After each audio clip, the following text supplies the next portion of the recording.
Well, hello, creatives, community, kind folks out there. Oh, maybe a little too early. Hello, creatives, community, and kind folks out there. Welcome to part two of our rather lengthy deep dive into the Invisible Sun RPG PDF version of this game. It is available on Drive Through RPG, where I purchased it. It's also available on Monty Cook's website, along with pre-orders for the physical black cube. But today we go into part two of of a live page through review. Specifically, we're going to go into the mechanics and character creation system of this loved and hated and divisive and worshipped, this pinnacle, this tour de force, this paragon of RPG content that we have in our community, that people have waited a long time, and there are many people who don't even know what the game is about. So that's what we are here to do. We're going to dive into it. So I'm Devaberian Jackson, DBJ, and I'm going to be your host, your guide through the path of suns as we dive into Invisible Sun. Okay, so the first part is, and just bear with me here, a number of you will not be able to sit through 2 hours of a review. So I'm going to very quickly go through the mechanics and character creation, and then jump back into more specifics as I show many of the files. One thing I do want to say is, that for those of you, to dispel one myth, just as I mentioned before in the previous review of review number one, for this review number two, I want to tell you that the $99 PDF is not one file. It is not one PDF. It is all of the items that you get in the black box, everything, all the books, the cards, the artwork, the maps. It is as if you were buying a complete RPG setting after it's been out for 2 years. Box, everything, all the books, the cards. Sorry, I've got myself online as well in front of me on my phone. Sorry about that. But anyway, it's everything that you get in the game. So if you look up any images or videos or unboxing reviews of everything, you get everything in a digital format, except for, of course, you cannot get the dice in digital format, and you cannot get what's known as the Testament of the Suns, which is like, it looks like a hand that's held up that holds cards in between the fingers. So of course you cannot get the physical representation of that. But other than that, everything else is there, including the form fillable items. Foolish Kiwi says, I missed the first one, but I'm a mechanics guy anyway, so I'll catch up on the first half later. Exactly. So, okay, so let's get into the mechanics of the game. How do you do things, right? All right, so in the mechanics of the game, it is a D10 system, and I'm going to relate a number of these mechanical systems to what Numenera, the Strange, and I believe it's Predestination. I could be wrong, but and a cipher system that already exists. So Numenera, the Strange, the cipher system, they use a D20 system, and essentially you roll a D20. You add and maybe subtract some modifiers, and you beat a difficulty number. And usually that difficulty number is between, they have a ranking between 1 and 6, and then you just multiply that number or what have you. But in this system, you roll a D10. So you roll a D10, you beat some kind of challenge. That challenge is between 1 and actually 17. Normally it's between 1 and 10 for normal, I want to say realistic. You can use the word mundane because they use the word mundane in the game, but it's basically things that human beings are able to overcome are between 1 and 10. And when you roll a D10, the die 10 does not go from 1 through 10. It goes from 0 through 9. So 0 literally is like it's like a botch. It's a failure. 0 is a non-number. So you roll from 0 through 9, and you try to beat a difficulty from 1 through 10 and above. It actually goes up to a maximum of 17.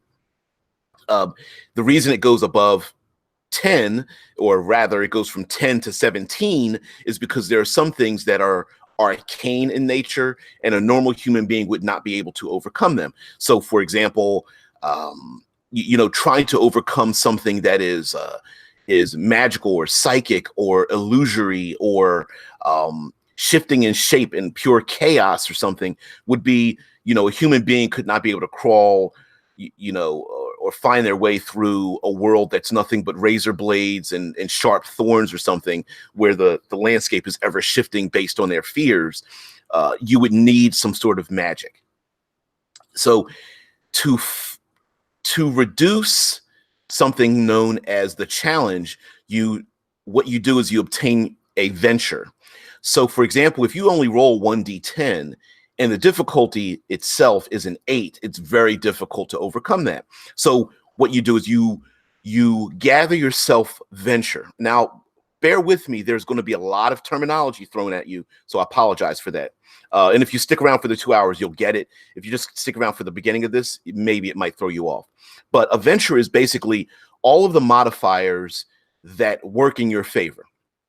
So part of your venture may be are going to be stats part of your character. So if your character is very physically able or quick or very intelligent or perceptive or anything of that nature, very charismatic, you're going to add parts of your character, usually getting 1 bonus and going above from +1 to +2, which in this game is very, very effective. You're going to gather all the numbers for your venture, plus some of your skills. Your skills, you may have a 1 or 2 or 3 in a skill. Skills go to a maximum of 4. And when you gather that together, it reduces the venture. So as the game master, I might say, you know what? Scaling a sheer cliff is extremely difficult. The challenge is 8.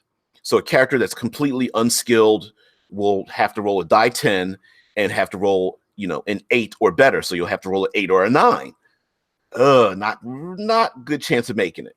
But another character who's very physical, and maybe even has experience in rock climbing. So if they're very physical, they may have a venture of 1 from their physicality. They may have extreme skills in rock climbing. They may have a 2 in that skill. So that's a total venture of 3.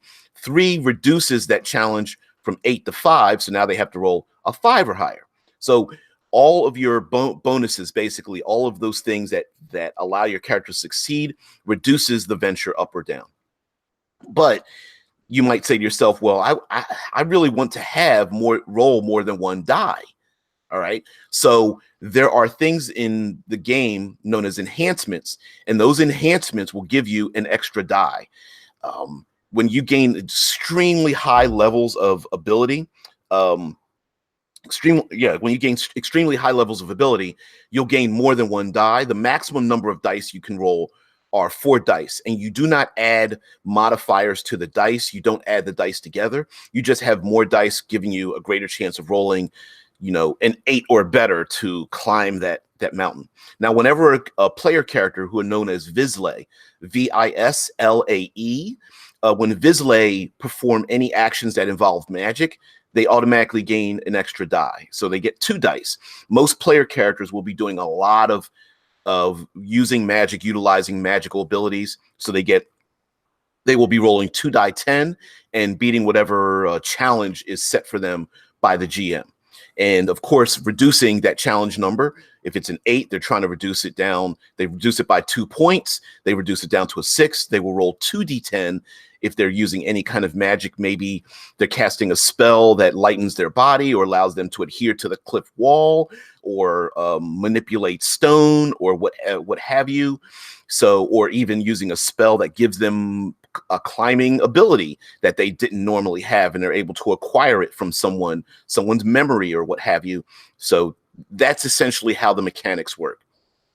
Now I'm going to share part of my screen, and I want to show you the character sheets and the things on the character sheet, so we can go into basically how much damage do you cause, how much damage do you take, and this is very, very generalized, right? How much damage do you cause, how much damage do you take, how do you heal, those kind of things. So I'm going to share my screen. And all right. And bear with me here. I know there's there's an infinite number of things going on here. So, all right. So I'm going to expand this out. Let's see here. Let's move this down. Oops. Boom. All right. Sorry about that for pausing there. All right. So what we have here is one of a number of the character sheets that are available to the PCs. And if I can zoom in, if you will do me the honor of being able to zoom in a little bit. Now, on the character sheets, there we go. On the character sheets, you'll notice that there is something here. This is a known as the Weaver character sheet. And on the Weaver character sheet, I'm going to reduce it just a little bit so we get all of it in here. On the Weaver character sheet, to the top left, we have 3 abilities. Certis, or maybe it could even be pronounced Certis, but Certis, Qualia, and Hidden Knowledge. And that this is the Goetic character sheet. Sorry about that. But under Certis, that is your physical pool, and your Qualia, you'll have a pool of numbers in here, of value, and you'll have hidden knowledge. And essentially, those are your Certis is like your physical ability. It's like your certainty in utilizing physical actions. And that die, Foolish Q says, "Ooh, fancy character sheet." Yeah. Don't worry. I'm going to show you all of the character sheets for the orders. All right. So you're going to have, if you understand Numenera, the strange predestination cipher system, Monty Cook uses an economy of action.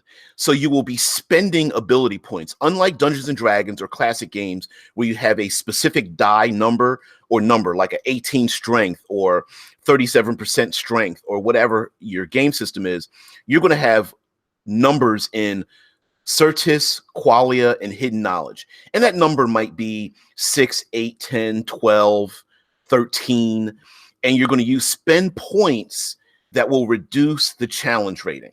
So, for example, if you have 7 points in Certis and you're climbing that sheer cliff, and that difficulty or that challenge is 8, you can use a point and it'll reduce it down to 7.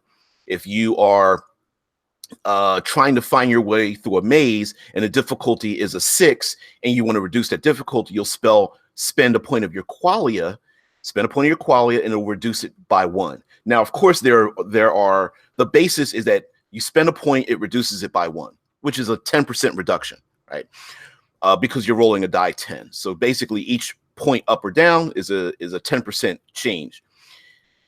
There will be abilities that each character will have that will allow you to spend more points, or you'll have a specialty. For example, again, going to the climbing the cliff, maybe you have a specialty in scaling, sheer surfaces or climbing. And so maybe you'll be able to spend more of those points to reduce it down. Hidden knowledge is your third attribute. And unlike Certis and Qualia, which actually returns to you after a certain amount of time, hidden knowledge you can spend on anything.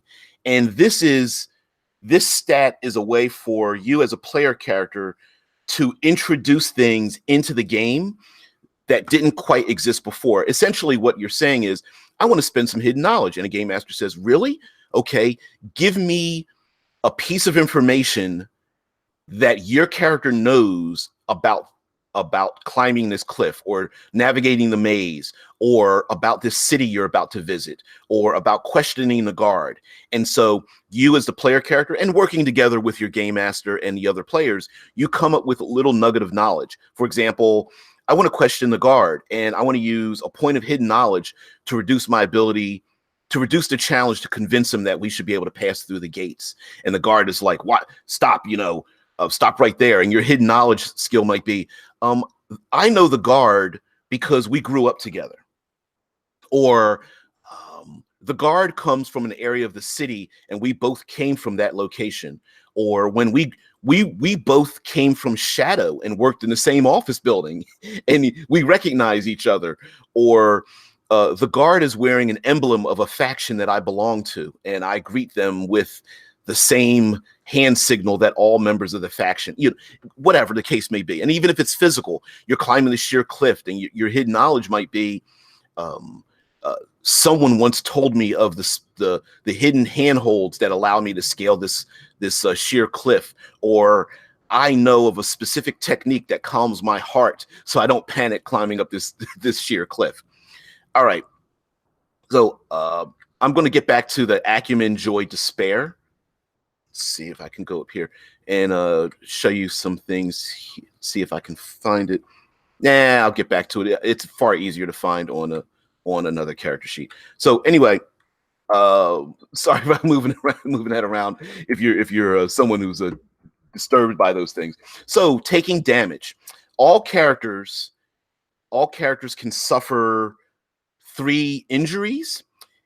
Every 3 injury you receive, you'll suffer a wound or anguish. And each character can suffer 3 wounds or 3 anguish before they die and or are taken out. So, in other words, 3 injury equals 3 wounds. 3 wounds mean you're dead. 3 injuries you might suffer anguish, which would be like a mental affliction. And then after suffering 3 forms of anguish, you mentally pass out. So I'm going to, right here, I'm going to page through some of the character sheets while you guys are watching, and zoom in on some of the things that are going on about in the game. So let's move in. I'm going to zoom in onto the wounds and anguish and the reset and healing those wounds here. So every character can suffer 3 injuries. You can gain armor. You can buy armor or find armor in the game, depending on what how your GM runs their game, whether it's going to be more traditional Dungeons and Dragons, or it could be even like Call of Cthulhu or something like that. So here we have 3 matrices for injuries. You suffer 3 of them, then you suffer 1 wound. If you suffer three wounds, you're dead. Or you suffer 3 injuries. If you suffer 3 injuries mentally from fear or psychic damage or something like that, you're dead. You can see little skulls. And then there's a reset. The rests right here are like a way for you to reset your pools of points that you spend. Again, hidden knowledge does not reset, but your certus and your qualia will reset. Your certus, your physical ability, your qualia, your mental abilities. So this game has a 4-step, or I would even include a hidden little circle on the side of 1 hour, 5-step reset. So 1 action, you can reset one of your pools, whether it's your qualia or certus. You can take another action to reset one of your pools. You can then take a 10-minute rest and a 1-hour rest to reset your pools. And so essentially, the game really wants you to spend those points. Spend those points as much as you can, because you can dive for cover, take an action to like regain some of your points, and then jump right back into the game. It's like fight. I'm really physically tired. Oh no, I'm going to jump behind the table for cover. Whew, take a deep breath. Boom, I'm back in the action. Now, when it comes to injuries, injuries begin to stack. So, for example, if you take 2 points of damage, you'll take 2 injuries. Your 3rd injury spot is blank. If you take 2 more points of damage, that means 3 of these will fill up. It becomes either a wound or anguish, and now you have 1 more injury filled in. So weapons fall into 3 general categories, or 6 categories. The reason why I just corrected myself from 3 to 6 is because there are 3 categories of melee weapons, or melee hand weapons, and there's 3 categories of ranged weapons, and that's basically it. You just describe what the weapon is. So Light weapons do 2 points of damage. A light weapon would be like a dagger or a pistol. A medium weapon does 4 points of damage. Medium weapon would be like a rifle or a longsword, a one-handed melee weapon, or a longer a long arm. And then there's heavy weapons, which are do 6 points of damage. And a heavy handheld weapon is usually two-handed. So in this game, a quarterstaff, a two-handed sword, a pole arm would be a heavy weapon, and a ranged weapon would be like a larger Gatling gun, a shoulder-mounted weapon, like a rocket launcher, or something mounted on a vehicle, like a 50 cal gun. So light weapons do 2. It's 2, 4, or 6. Light, medium, and heavy, and either it's ranged or it's a hand weapon. And so it can be pretty easy to die, right? If you take 6 points of damage, you've just taken 3 sets of injuries. I mean, 2 sets of injuries. 1, 2, 3, 1, 2, 3. So that means you suffer 1 wound, 1, 2, 3 again. You suffer two wounds, and then you die. Now, if you notice in the wounds and anguish, it says SC. SC is Scourge, and whenever you suffer Scourge, Scourge is a minus. It's a penalty on your actions. So when you start to gather your venture, let's say you're trying to climb that cliff, and it was a difficulty of 8, you suffered a Scourge, now it's a difficulty of 9. If you suffer 2 Scourge, now that difficulty becomes 10. Pretty simple. All right. So bear with me here. I'm going to page through the character sheets since I'm right here, and just let you guys see what they are. You know what? Let's go to the very top so you can see all the orders of the character sheets. So here we have the character sheet for the orders. And since we've done the very general mechanics of this system, we're going to go into the world building, the character generation, and what is part of your character. So this is what the character sheets look like. There's a different character sheet front and back and I suppose you could even print these out to make them even huge, so you can make a 4-page character sheet. But you have different orders. So this character sheet is the order of the Vance. You can see it's graphed. It looks very organized. The order of the Vance. Don't worry, we'll go into the different orders in the character generation. This wild ass character sheet, unmarked character sheet, is known as an apostate or apostate character. They're ones who reject the orders.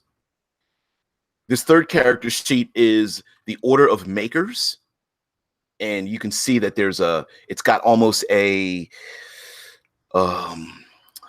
honorific to it. It almost looks organized, but very ancient, almost nose in the air kind of thing. And then this character sheet is the order of weavers, and it looks very, very fluid. Kind of take a look at it. Each of these character sheets has all the necessary information on it. It's just designed differently, including like the wounds and places for you to write down your abilities and your skills and such. We're going to get into that. And of course, this is the Goetics and the order of the Goetics. All right, so let's go here to, I'm going to this down. I'm going to have to reduce this down a bit and step back.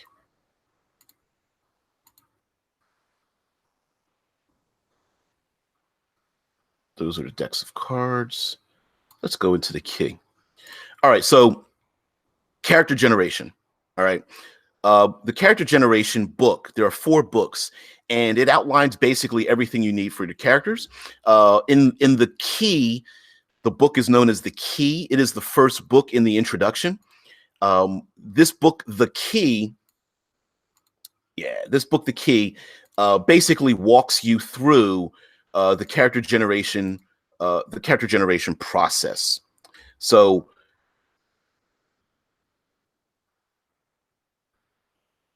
the other books are known as the gate, the path, and the way. And this is just gives you some of the page numbers that you're going to need in case you are reading this book and you really don't understand what the hell's going on. So you're like, what book do I flip through, right? So of course we have here, just as we went through before in the first review, there's some flavor text. It's basically little short stories to get you into what the hell's going on in Invisible Sun. And Invisible Sun is basically a surrealistic game of adventure. The player characters are Visley, and they've woken up from shadow. So our real world is known as the shadow. They go into another world known simply as the actuality, and they partake in there. It's very surrealistic, dreamlike. Any of these pictures could probably be player characters, from someone's skull opening up, or bird mask, or even a lady with a lampshade on her head. So you absolutely are going to play Visley, and you as a Visley character can shape, gather together, and use magic. And before, in the first review, we talked about what you do, what it's like to live in the city known as Saturnine under the indigo sun, and all those things. Believe me, in the third review, we're going to go through what the world is about. But you really want to make up a character. All right, so how do we design a character? How do we make a character? The first step is, and understand that there's something called the Path of Suns, and there are many orders in which you can transverse the Path of Suns. Because this is a surrealistic game, the suns are both in the sky and inside of each of you. And based on which sun is ascended or descended in the air, there's also one that will flare up inside of you, which will increase or decrease your magical abilities.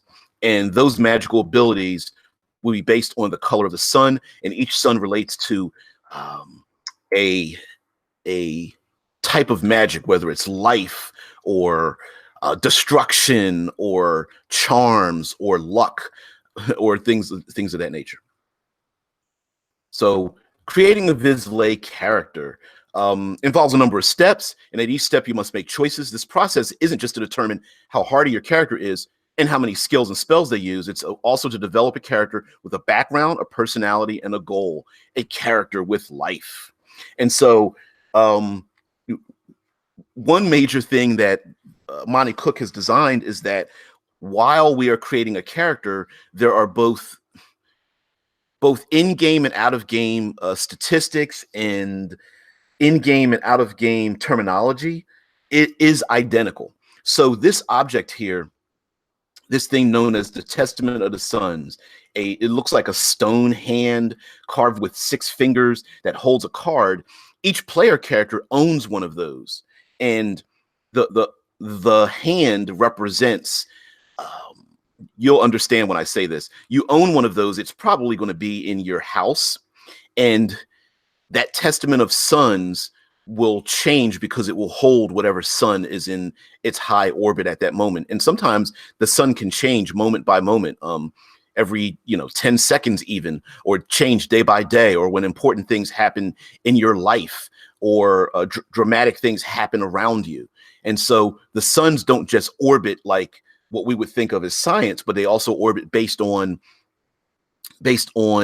emotional outlook processes. So here we have the steps that we go through. And the first part of our step 0, which is choose a role-playing style, and the last part of the step, create bonds in initial group, disaradium. Jeez, I can't pronounce. Oh, wow. Anyway, that first part and last part is absolutely based upon your player group, and is where you collaborate to design what kind of game you want to play. So your first point, your role-playing style, and your last point, creating bonds in initial group, desideratum or desideratum, is basically your desires. Butchering that word. That is what you choose when you make up your player character group. So your role-playing style, we're going to get into what our role-playing style, and choosing a role-playing style is basically like, what do you want to do? So There's 4 role-playing styles. There's builder, explorer, attainer, and achiever. And if you notice, this is the layout of the book. If you're watching this visually, you'll notice that in the middle of the book, you'll have like page references, book references, and world building references as well. Basically, breakout box, and that will be in the center column of the book.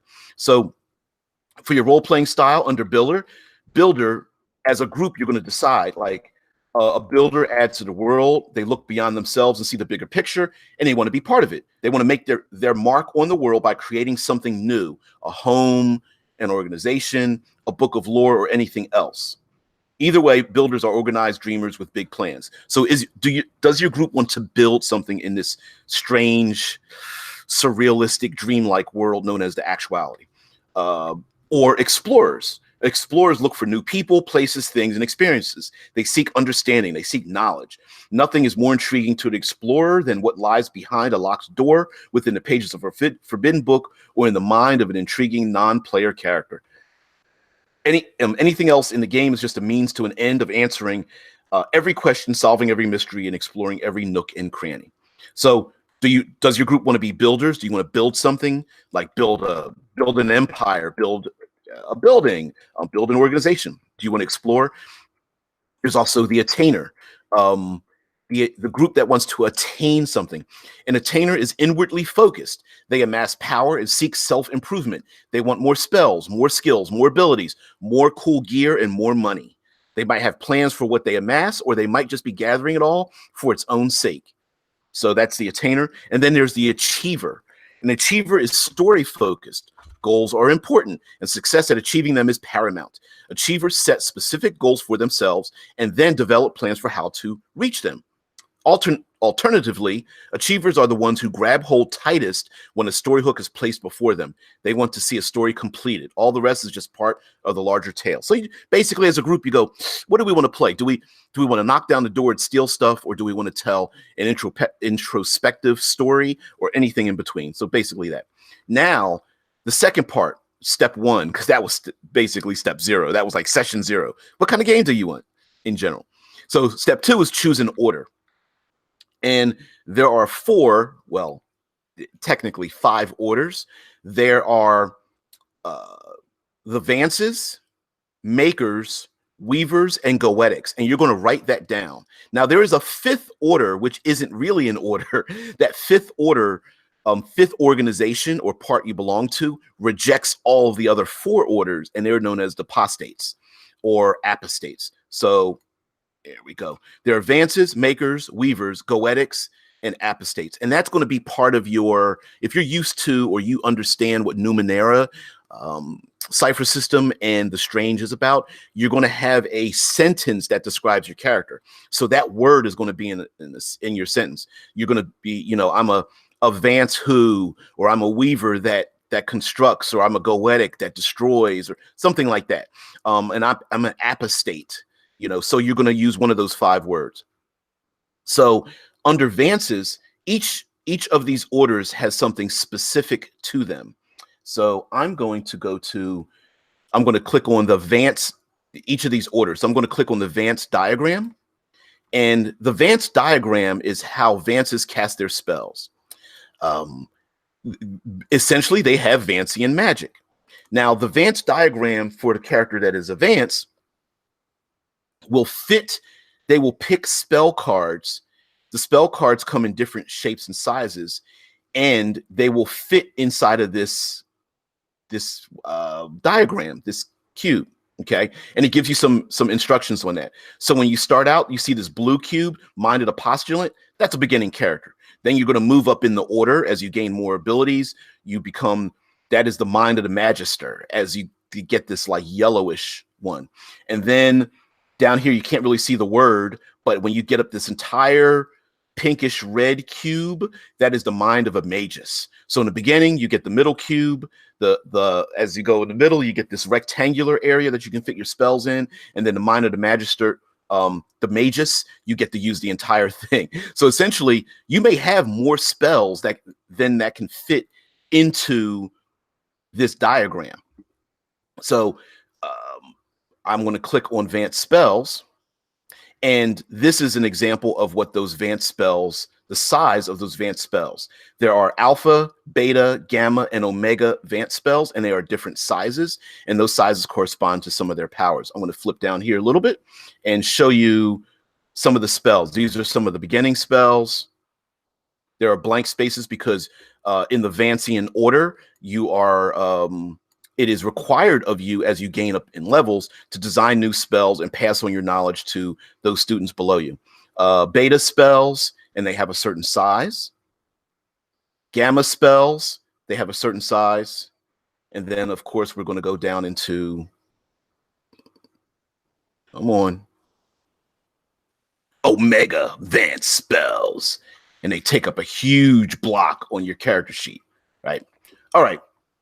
So along with Vances, we also have something known as the Makers. The Makers are Vances are like your magic users, your wizards. Basically, you have spells and you can let them go. Makers create things, and if you were somebody who maybe you don't want to be a classic spellcaster, maybe you want to create objects of power. You love using creating objects, and you love crafting things.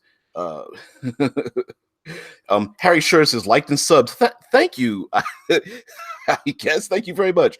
Foolish Kiwi says, welcome to the club, Harry. It's quiet on Sunday. Yeah, exactly. Yeah, man. Yeah. Well, thanks for the like and sub, man. I really appreciate it. Sunday isn't my normal day. Normally it's Monday through Friday, 6 a.m. Eastern Standard Time. Woo! that we go live. But yeah, thanks for joining in. Okay, so the second order is known as the Makers, and Makers are the crafters of the world. They are the ones who, that's a player character where you're like, you know what? I want to craft magic items. I want to craft a glass sword. I want to craft a firearm. I want to craft a spider, but on the back of the spider, there's a little woven hut, and inside of that hut lives a butterfly, and that butterfly spits acid, right? Like those are crafters. Now the Maker's Matrix, this is wild.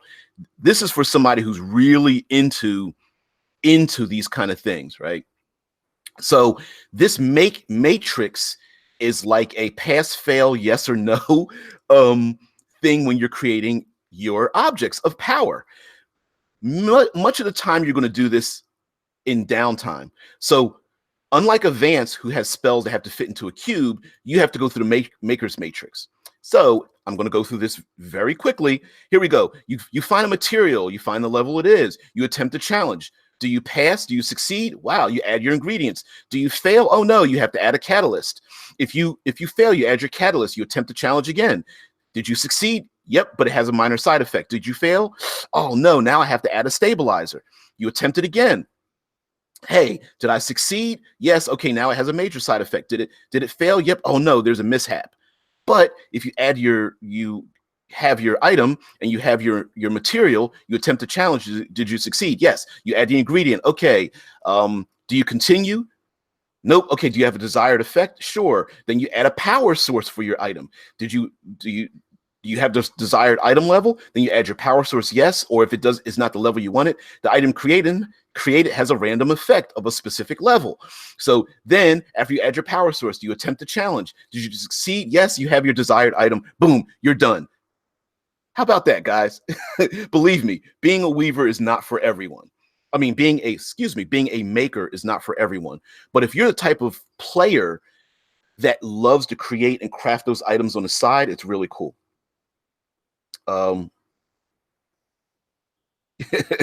Foolish Kiwi says, oh my God, the Matrix. I've never been ballsy enough to put one in my games, but this is making me feel brave. I applaud Invisible Sun for this. Straightforward and beautiful.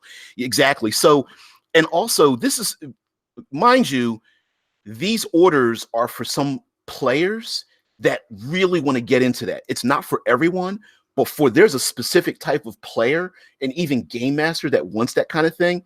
So yes. So if you are a maker, you have to have materials, ingredients, catalysts for your ingredients, stabilizers, power sources, and each of those, it's like yes, no, yes, no, yes. And guess what? this is a handout that you can print out. It comes in the physical game, of course. You can hand it out. You give it to your players. All right, so we did Vances, we did Makers. Foolish community said that player is me. Yeah, absolutely. Getting into the chat. Yeah. Now, okay, so we did Vances, we did Makers. Now we go into the Weavers, and let's get into the Weavers. There we go. All right, so Weavers again. Now, mind you, all of these orders use magic. So this is the third part. Weavers use an aggregate, and Weaver aggregates are unlike Vances, who pick specific spells. Weavers are people who player characters who want to design spells on the fly. Weavers pick aggregates, and when a beginning player that plays a Weaver picks 2 aggregates, and we're going to go into these. All right, so we page down here, we have aggregates. Basically, a Weaver picks 2 types of magic that they're very good at, and out of those 2 types of magic that they are very good at, they pick them, and they have qualities and absences. They have 6 to 7 qualities and 3 absences. And there are things like alleyways, blood, challenge, diamond, fire, freedom, hate, heart. Move on down: infinity, lust, moonlight, the sea, sleep, thunder, the tower, wind, and we end with winter and the woods. Again, these cards come in a physical thing, in the physical game. In this particular game, you have to print them out or somehow copy them or anything like that. All right, so, well, how do you use these? So what you do as a Weaver is, I'm going to stop right here. So as a Weaver, you pick 2 cards. So here we have, to the left, we have fire and freedom. And on these cards, you'll have like a default duration for some of your abilities, your spells. And it defaults to that. And you have yourself a default range, whether it's near or touch or 1 round or short duration or what have you. Now with the qualities, you can cast any spell that involves those qualities. So under fire, you have like damage, destruction, heat, illumination, movement, passion. Under freedom, you have escape. You also have movement as, again, destruction, joy, distance, and sight. If you pick 2 Weaver aggregates that have the same qualities, so fire has movement and freedom has movement, you basically gain a benefit to your venture. But you have absences when you have Weavers. If you are a Weaver and you're a spellcaster as a Weaver, you cannot have any spells that include water, cold, or building under fire, and you cannot have anything that has imprisonment, despair, or structure related to it for freedom. So this can get kind of complicated as you gain power, essentially gain more abilities, more levels, because the more Weaver aggregates you gain, the more absences you gain as well. And so you basically work with your player character. I mean, wow. As a player character, you work with your GM and say, I want to design a spell. And since I have fire and freedom, I'm going to cast a spell that causes damage. And let's see, under freedom, I have things like escape. So you know what? Me and the other players are tied up with ropes. So I'm going to cast a spell that burns the ropes so that I can cause damage to the ropes, and it allows us to escape. And as game master, I go, you know what? That makes a lot of sense that you can do that. So you start constructing your spell. Well, it only lasts 1 round. So as a default, so that's okay. You have a range that's near. All of you are tied up again around the same monolith. So you're tied up. So that makes sense. So then you start building how much damage you're going to need, the difficulty it is and such. And you build it up from there, and you keep adding points and adding points. Yeah. And just to let you guys know in the chat, because I go Monday through Friday, 6 a.m. Eastern Standard Time. Most people, especially those on the West Coast of the United States, it's like 3 a.m. No one comes in. So most of the people that are part of the live chats come from around the world, especially overseas, because, well, it's much more likely that they're going to be there. Although we've had people from Hawaii, Arizona, that kind of thing. Foolish Kiwi says, I'm really digging the whole freeform, creative, and RP focused character building here. I'm hoping the dice hold up to the ideas. Exactly. You can. There is a podcast called Incantations, and they talk about it, as well as Monty Cook's own Twitch and YouTube channel. They have some gaming, live plays and things. But with the Weaver aggregates, you can really make a very unique character. I mean, you can build, like I said, you can pick any two of these cards as a beginning character.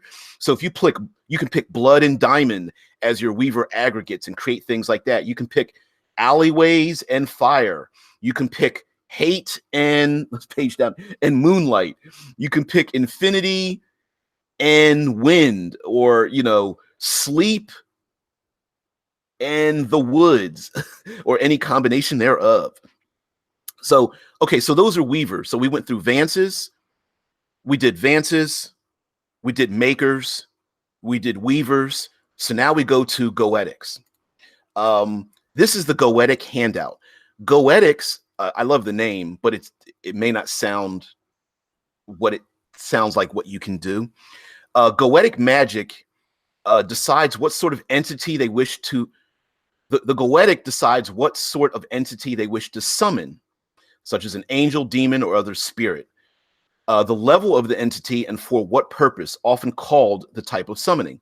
They also decide if it's a specific individual whose name they know or just a general summoning. So Goetics, to be rather silly, Goetics are like they're like Pokemon or Digimon or anything like that, right? They summon things from beyond, or they summon elementals or angels or demons or whatever, or they summon beings or creatures that they are familiar with, and they have those creatures do things, perform certain actions for them. And so Foolish Kiwi says, so to clear this up really quickly, is the whole party makers, or is each character a different sect? No, that's decided by the group. Normally everyone is different. It is not mandatory that everyone be a maker or everyone be a Goetic or everyone be a Vance at all. You're basically a bunch of you're a hodgepodge of chaos trying to create order in a very chaotic type of world. So, and also, really, it's based on your play style. So as a player, I might go, look, I don't want to be a maker. That's a little too much for me. That's a little too much downtime math. I'm just going to play Advance. I'm going to pick some spells. I'm going to try to fit those spells into my little square, and I'm done. Or you might say, you know what? I want to be a weaver. I love magic, but I love creating spells on the fly. So yeah, Kiwi says that's awesome. Yeah, so a weaver might be, you know what? I want to have spells, but I don't really like that classic Dungeons and Dragons. I'm gonna pick a light spell and just cast light. Like I want to manipulate light. I want to turn it into orbs or shadows. I want to make things that swirl around people's heads, and I would combine that with something else. So that's what a weaver is for. Goetics are like, you know what? I don't even want to be in the heart of everything, but I'll summon someone to have them do something for me. So under Goetics, you pick your colloquy, which basically is, how are you summoning this thing? So you can use persuasion, bribery, coercion, or trickery to summon this creature to get it to do what you want, to perform whatever action. And there are 13 types of summoning. A beginning character only has access to 3 or 4 of these tasks. And as you gain greater experience, you can have them perform certain tasks. So the 13 types of summoning are counsel, aid, guard, spy, query, theft, assail, restore, Influence, creation, glorify, binding, and ally. Whew. Okay. So each of those has a different meaning, right? So, of course, how do you summon them to you? Do you use persuasion? You like, listen, I really need your help here. Please, please, please, I need your help. I'll thank you very much. You know me, we know each other. Or you can use bribery. Like, I have something for you. I will plant trees. Hey, woodland spirit, I will plant trees or keep the city from encroaching on the woodlands. Will you help me out? I have cash. I will give you part of my soul. I have a diamond. I will exchange this with you. It's bribery, right? I have something you want. Now you give me something that I want. You can use coercion. Listen, if do this thing or I'll hurt you. Do this thing or I'll burn the forest down. Hey, demon, do what I say or I will banish you to the hells. Do this thing or I will summon a celestial to defeat you, right? Or trickery. Hey, if you do this thing, you'll get something from it, even though you know it's a lie, right? If you do this thing, it'll help. Hey, angel, do this thing for me. It'll help out the angelic order, even though you know it's really something selfish because you just want to get cash. So, and it gives you, and of course, this is a handout to the player. The player gets to pick, do they want to use persuasion, bribery, coercion, or trickery? And then, of course, what actions do they perform? And I believe, yes, I'm pretty sure these summonings are in order of your ability. So the first four, like counsel, you ask the NC for advice. Hey, is there danger on the other side of this door? How do we get through this lock? This king we're about to talk to, is he really going to listen to us? That kind of thing, right? Aid, the being helps the Goetic in a physical action that is not combat related. Hey, can you lift me up or help or keep me from falling off of this sheer cliff? Can you help me sneak past the guards? That kind of thing. You can also ask, the type of summoning could be guard, like the being watches over the Goetic like a bodyguard. Hey, when I sleep, can you watch over me? Or I'm going to pick this lock. Can you watch my back? And then spy is the Goetic commands the being to go forth and return with information about events that it can observe firsthand. Hey, we're going to go into a dangerous situation. Can you tell us how many guards are on the other side of this wall? Are there any traps on the other side? Is there something we need to look out for? Is there a magical incantation that will harm us? Can you spy on them? Can you hear what the criminal organization is saying and tell us what it's about? And so on and so forth. So it goes on to other things. So those are the four orders. The four orders of Vances. Here we go. Vances, Makers, Weaver, and Apostates. Well, there's nothing for apostates, and the reason is because they don't consider themselves an order. They are the rebels. They're the ones kicked out. They are the anti-magic people in many ways. They are the Chiwetel Ejiofor in Doctor Strange, who says, "Hey, the spellcasters are wrong. I'm gonna devote my life to stopping them." By the way, apostates do have access to magic. Normally, apostates have like just a handful of powers, and apostate abilities also great. Apostate abilities, sorry about that, guys. Apostates basically have, well, anti-magic. Their abilities their natural abilities allow them to ignore the path of suns and what effect it has on magic. And when magic is cast on them, it allows them to just basically like shrug it off. They can jump in the way of spells. They can reach their hand through enchantments that prevent people from, passing by. They can shrug off in illusions and things of that nature. They are like, essentially, apostates are are the warrior class of these other magicians. All right, so you have your orders. You have your 5 orders. Second part, you choose a heart. Your heart, the hearts there are 4 types of hearts here. You're either an intuitive and quick-thinking gallant or gallant. You're a contemplative and thoughtful stoic, an emotional or personable empath, or a passionate and hair-triggered ardent. Those hearts correspond to the 4 elements. So you're either a gallant, a stoic, an empath, or an ardent. If I'm not mistaken, ardents are fire. Oops, so there we go. Ardents are fire. Empaths are water, stoics are earth, and gallants are air. So you pick a heart, one of those hearts. And of course, each one you pick gives you certain types of abilities, right? It'll give you certain types of advantages or disadvantages or whatnot. Then you pick a forte. Wow, there's a long list of fortes. Fortes have all kinds of, like, Forte plays a huge part in determining what your character does. This is why all Fortes have names that are verbs rather than nouns, such as fuses nightmare to fist, or breathes runes, or dwells in darkness, or channels strength and skill, right? There's a ton of Fortes. I'll get into the Fortes later. There's a ton of Fortes, and those are like your verbs. It's like, what does your character do? What are you good at? What do you do? How do you get things done? All right. Then you choose a soul. And each character, this is a strange part of the character creation process. You choose a soul. You do not write your soul down on your character sheet at all. You keep that secret. That is your secret soul. That is kept secret from all the other player characters and possibly even the game master themselves. Here's how it works, right? In general, if you keep your soul a secret, and your secret soul, your soul guardian, if you do not reveal your secret, you do not have access to those abilities.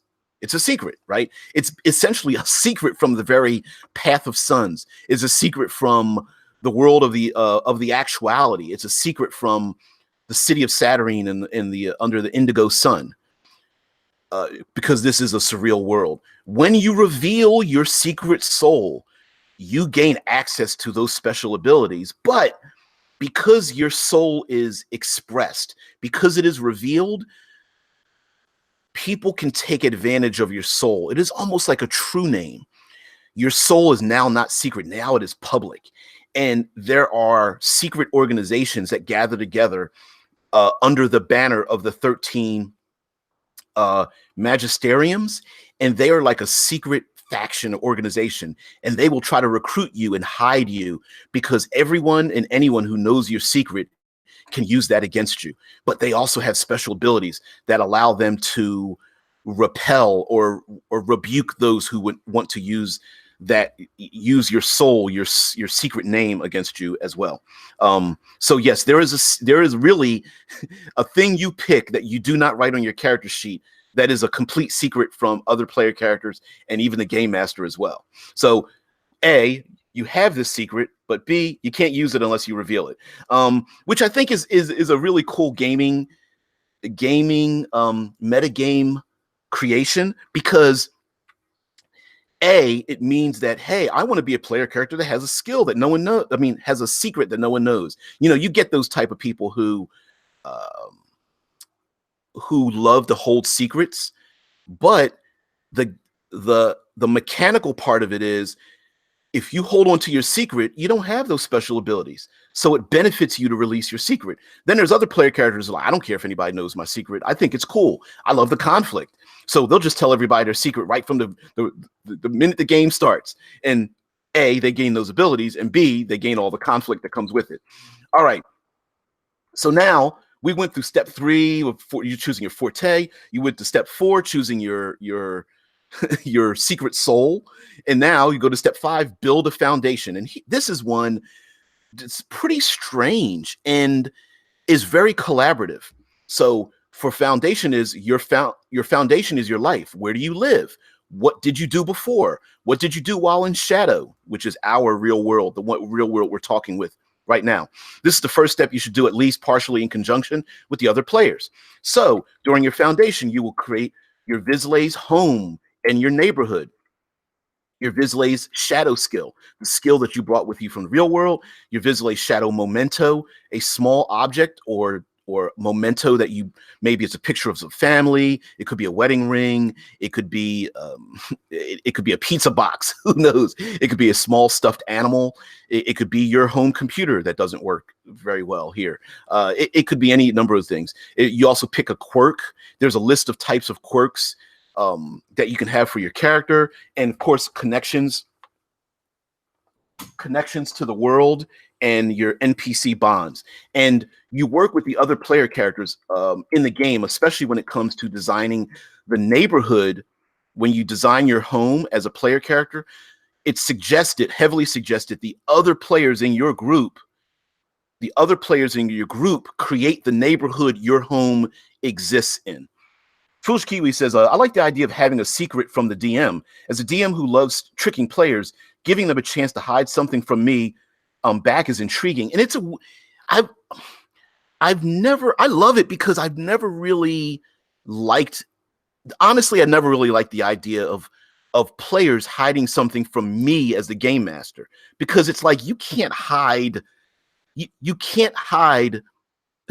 physics from the real world, right? It doesn't make any sense. Like, why would you hide something from the game master? The game master's not out to kill you, unless that's an old school thing, right? But in this game, this surrealistic game of the actuality, this world, you hiding a secret from the world means that has no effect on the world until that secret is revealed to at least one person. And once that secret is revealed, the world will shift and change physically based on your secret revealed, including for the DM. And in some ways, as the dungeon master or game master, actually they're called a game master in this game, as the game master, it's like a weird surprise. It's like opening up a little bit of it's like finding a little toy in the cereal box, or biting into a muffin and you get the little, you get the fruity inside or whatever, or you bite into like a cream filled red velvet cupcake. I brought that up because I want one. And you get the creamy inside and you're just like, oh, you get a Twinkie and you're like, oh, it's like a party in my mouth and you're all invited. All right, so then you pick a character arc, and your character arc is actually a gaming thing. Harry Schultz says, unless you're playing a game paranoid. Hey, there's a lot of players that are paranoid, and again, that weird secret that you don't write down, but you know as a player and no one else knows. Some players are paranoid, like they play their character like, I want to be, Darky Mr. Mysterious, right? And I want to sit in the corner with my cloak up and I'm shrouded in shadows and I don't want anybody to know because I'm mysterious. You don't know anything about my past. And so that kind of player can keep that secret from everybody for 6 or 8 or 10 sessions, right? But another player character is like, I wear my emotions on my sleeve. I don't care if anybody knows my secret. And it actually has a actual gamified effect, right? So Harry Schur, name is Schur. I'm pronouncing it wrong. But sorry, dude, man, I butcher everyone's name. So apologize for that. Truly, I do apologize for that. But that being said, I'm not too bright, so I will butcher people's names, unfortunately. So apologize. No, so now you pick a character arc. Character arcs are literally a gamified part of the system in which you pick. A character arc could be raising a child, traveling the path of suns, gaining information on arrival, building an organization, learning more spells, anything like that. And during that character arc, you gain experience points. So here we go into number 7, and you work with your character arcs with the other players and the DM. Like, hey, I want to travel the path of suns. And another player might be like, I want to learn more spells. Great, we can work together because I will travel on your path of suns so that I can gain more knowledge in my spells, right? And the third character may say, well, I want to raise a child. And he could say, okay, well, how about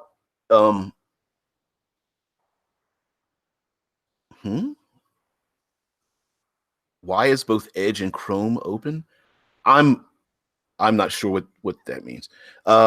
So the person raising the child might be, okay, here's the story. I'm taking along a child with me that if someone finds out their identity, they could be harmed, like Jon Snow or something like that, right? I got to hide that he's a Targaryen or what have you, right? So there could be those things. So step 7 is forming bonds, and Again, this is a bonds are a in-game are bonds are an in-game. Hey, dead man, what's going on there, man? Glad you're sitting back and relaxing and stuff. Bonds are an in-game character benefit. Let me go back up here. Apologize.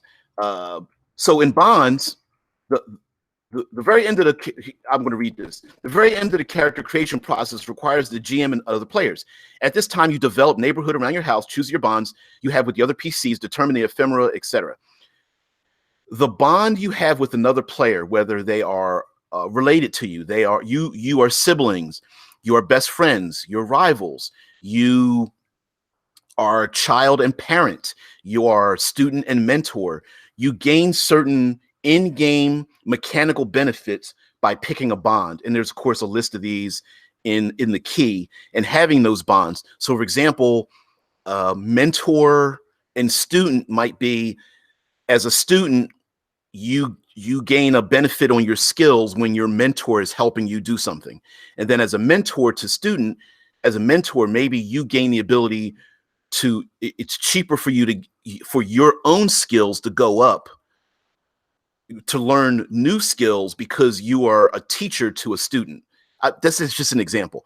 Maybe siblings are so tied together that you can communicate over long distances, or you're able to share your thoughts or your skills with each other. But the limitation might be when one of you is injured, the other one feels anguish because the other one was physically injured, something like that.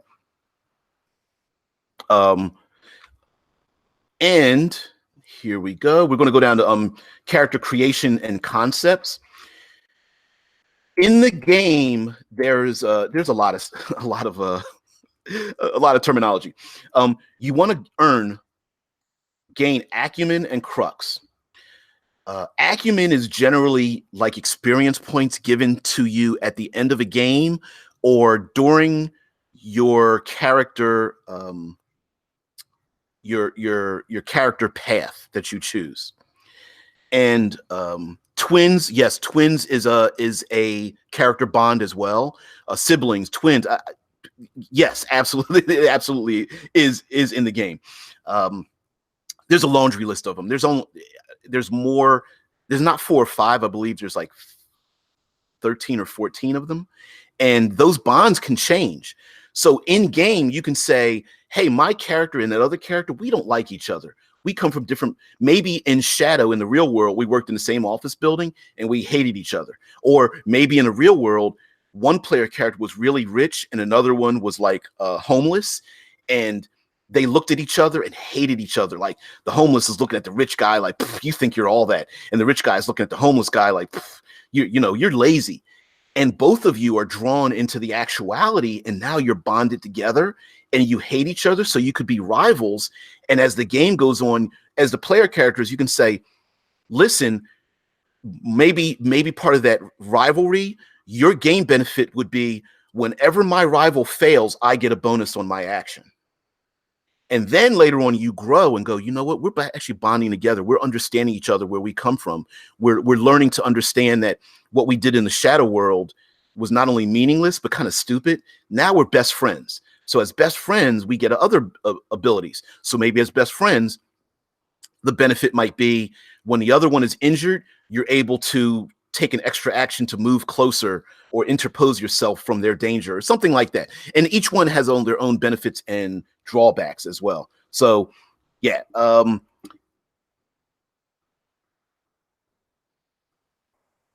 Sorry, just reading in the chat. So anyway, acumen and crux. Acumen is basically experience points. You can also earn so-called experience points by gaining crux.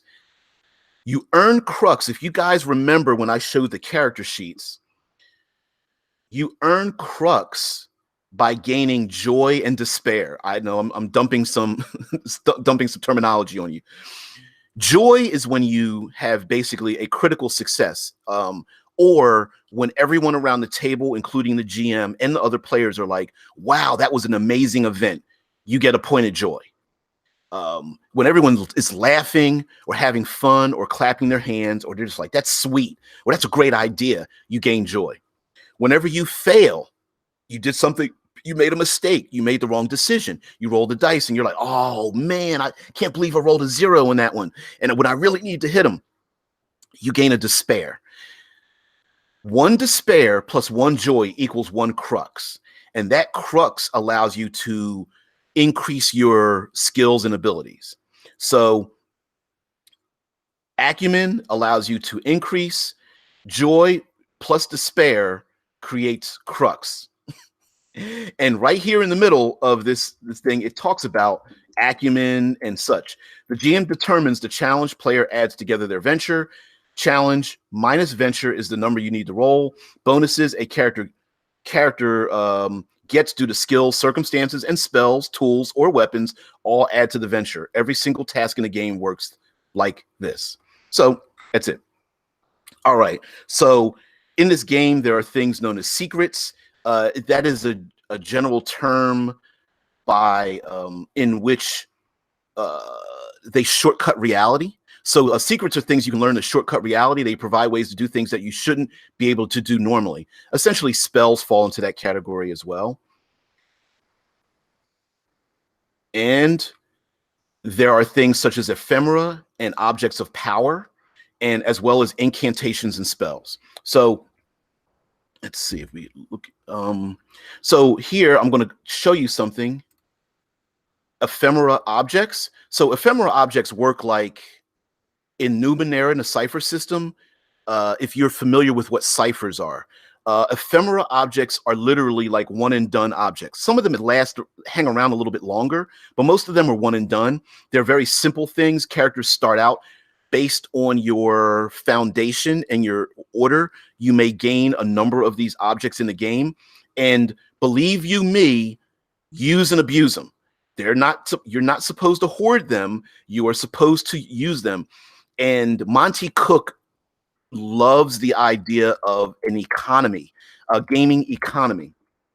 So in terms of a gaming economy, he really wants you to spend these things, use it and abuse it. So for example, let me go over to this card to the very right, just because it's got a funky name that I'm going to mispronounce. It's adiabatic flame. And the adiabatic flame is a level 1. And again, most of these things have a level attached to them. Whatever level it has, that's what you add to your venture, which subtracts from your challenge rating. So if the challenge is a 6, if you use this adiabatic flame, it is now a 5. It takes the form of a red and black mad stone. What is a mad stone? It's up to you. The stone burns with a powerful... There we go. The stone burns with a powerful flame, like a burning bit of phosphor, until the sun next rises. But it gives off no heat and burns nothing it touches, unless you wish it to. And it's the color gold. If it is under the gold sun, you get a benefit if it is under the gold sun. So you actually get a benefit of +1 to your venture. And if the gold sun under the Sooth deck is played on the gold sun in the Path of Suns, you get an additional +1. So this might go up to a level 3, which subtracts, so on and so forth. Yeah, I'm getting a little complicated here. But anyway, there's a ton of these cards. There's a ton of them. Now, how the heck you're going to use this online, since these cards should be, actually be random, I'm not certain. I am not certain. But these when I say these cards are one and done, when I read that card, it lasts until the sun next rises. When the sun next rises, then it's done, right? Some of them last for the end of a conversation. They last till the sun next rises. They last until the person performs some sort of action, that kind of thing. But they're one and done. And as the game master, you should be giving these things out, right? For example, here's a powerful one known as Blood Milk. And under Blood Milk, it's a level 10 item. Wow. And it takes the form of a thick red potion. You speak aloud a name, and that becomes your new secret soul name. Anyone who knew your prior secret name now does not have that information. certain beings would literally kill for this potion, right? So the blood milk ephemera, you might want to keep this around, because if you've revealed your secret and it's causing you too much trouble, or there's an enemy and you want to convince them to do something, you could give them this blood milk. Or maybe one of your player characters is being harried and harassed because enemies know their secret soul. You can drink this potion and it changes your secret soul. It's crazy, but it's cool. But anyway, let's see how fast I can. I can't do it that way. I'm gonna have to do it like this. So anyway, there's a ton of these cards, alphabetically, maybe online. You ask, I'm thinking, ask someone to pick 3 letters out of the alphabet, and then let the players pick some of these. If it sounds good, don't tell them what it is. Let them pick it. I mean, how are you going to do this for online play? I don't know. But anyway, there's a ton of these ephemera objects. All right. So now we go into incantations. And okay, getting back into the chat. Okay, you guys are talking amongst yourselves. Sorry. Now we get into incantations, and incantations, some of the things you choose in character creation will allow you to pick an incantation. And again, incantations are spell effects, and they have certain requirements, but they all still revolve around the same things. They have levels, they have a descriptor, and they operate better under a particular sun, under the path of suns. So here we have a spell, 11th level spell. Let me increase the size of this here. Known as All You Are Is Mine to Use. It's an 11th level, a spell level of 11, which subtracts from the difficulty. So, wow, you pretty much, unless the game master's giving you a difficulty of like 15, 16, you're going to succeed. And you get +3 dice. So you get to roll 4 dice. And it says, a nearby being of level 4 or less is transformed, body and soul, into a ring that appears on your finger. This is an object of power with a level equal to the being's. It confers one of the following abilities on the wearer according to the nature of the being. +1 defense to all defense actions, +1 damage on all attacks, +1 bene to sorcery every time the pool is refreshed, +1 bene to physicality every time the pool is refreshed. The item has a depletion of nothing, which is 0. Check each sunset. It has a color gold. Now, this card brings up 2 things that I did not bring up previously. And that is, here we go, the word bene and depletion. Now, bene, B-E-N-E, I'm not a fan of him using that word, but whatever, it's part of the game.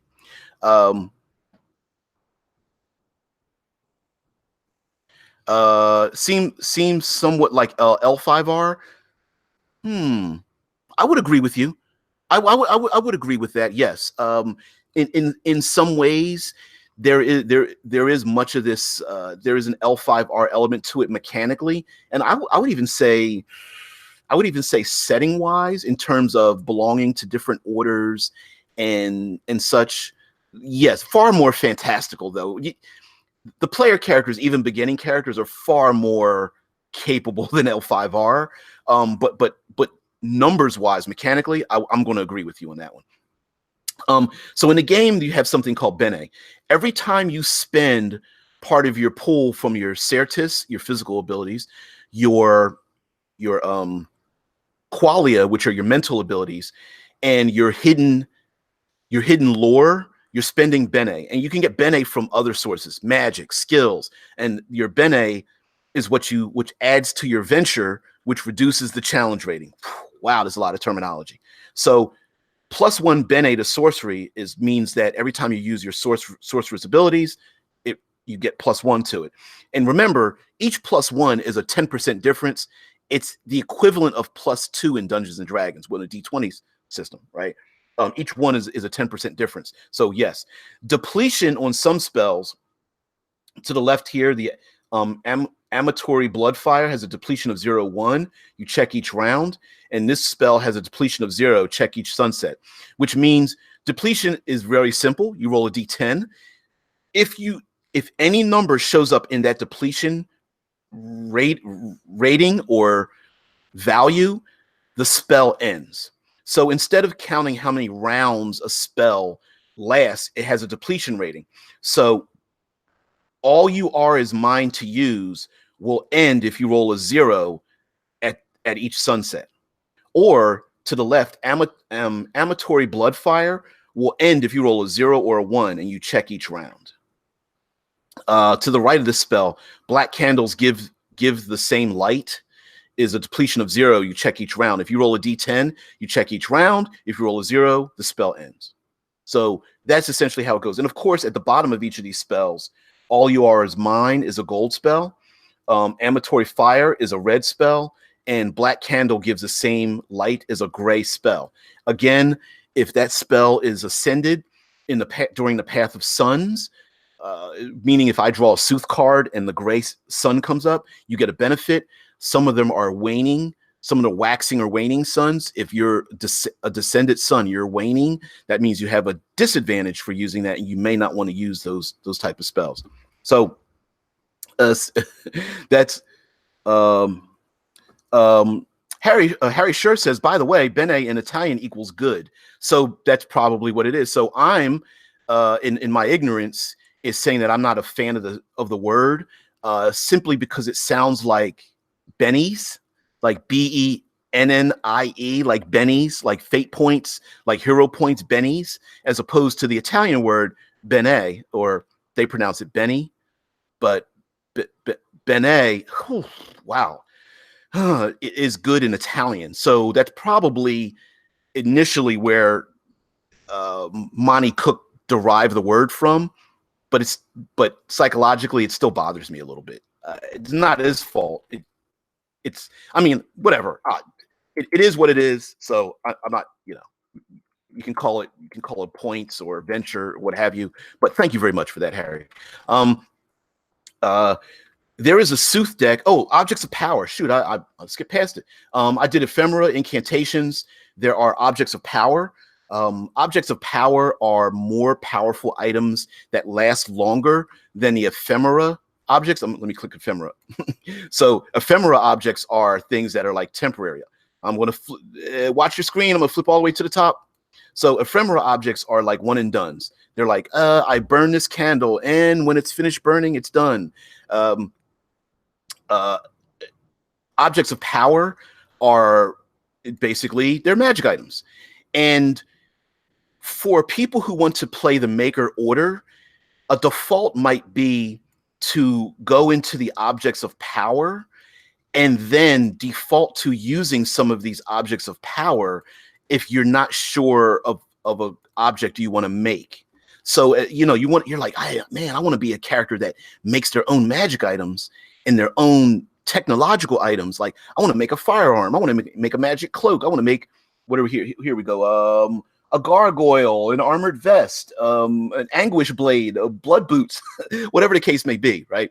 I want to make these things, but I don't know what I'm looking for. So these might be a great way for you to get an idea. And along with the fact that these objects of power already have their costs included in the item. So for example, if you want to play a maker with a pair of blood boots, right? The cost and everything is already in here, right? The conventional price is 3 gem orbs and 25 blood silver. That's part of the game. That I'll do that in the third review. But it's a level 2 item, so you already have your level here. It takes the form of dark red boots with an aura of murder, and it gives you, the wearer gains 3 bene in accuracy and 1 vex in interaction when wearing these dangerous looking boots. So vex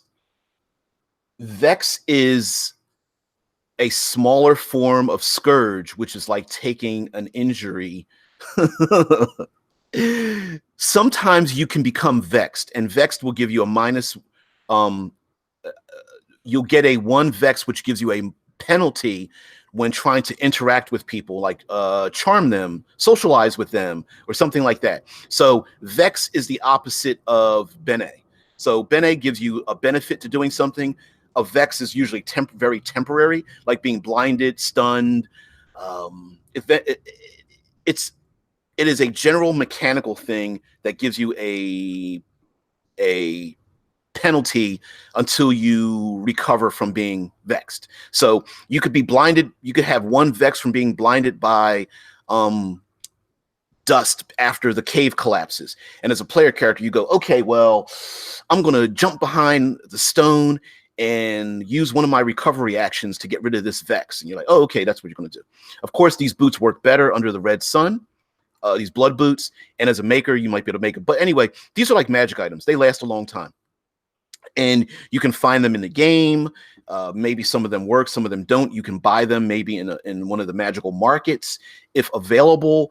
And as a game master, you can even, some of the markets may only have objects that are up to level 2 or level 6 or level 10.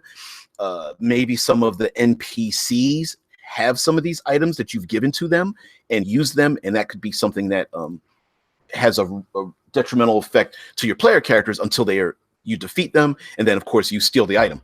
This is a spell deck. Some players start out with spells. I know apostates usually have some kind of incantations or spells or spell-like abilities, and this is a spell deck. Some characters are able to start out with natural spells. I believe the Goetic, which summons creatures to perform certain actions, they also have access to spells to bolster some of the actions that they're doing, as opposed to, all I can do is just summon small creatures and that's it. And I sit in the background doing nothing. You know, you're not necessarily a Pokemon thrower. You also have certain spells. And again, spells operate exactly the same way as everything else. They have a level. A Coid Savagery spell here is a level 1. Casting, so it gives you a benefit of +1. It also gives you a +1 die when performing that action, and the ability is a faraway being that I point to is surrounded by doves. The being will not take a hostile action on their next turn, and the color is blue. So of course, under the blue sun, it's more effective. Under a waxing blue sun, it's less effective, and that's what the spell effect is. So pretty simple, right? Casting it. To cast spells, you use part of your qualia, and using those spells, part of your qualia, will reduce. So a spell, if you cast a level 5 spell, you spend 5 of your qualia points. If you cast a level 10 spell, you use 10 of your qualia points. Pretty simple, really. Everything runs on a 1d10 system. Pretty good. Now we get into statistics and skills, stat scores, stat pools, things of that nature. So, for example, I mentioned